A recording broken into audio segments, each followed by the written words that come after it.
Good morning to everyone. I am Mahatma Gandhi. I am a great freedom fighter. My full name is Mohandas Karamchand Gandhi.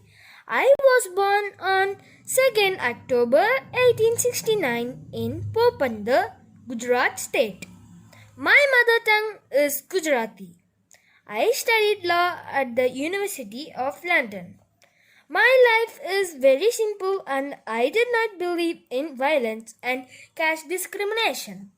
I helped India to get independence from British rule.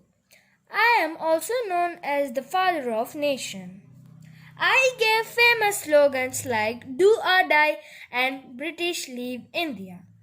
Even today, people remember me for my great and incredible work like Satyagraha, non-violence and Ahimsa.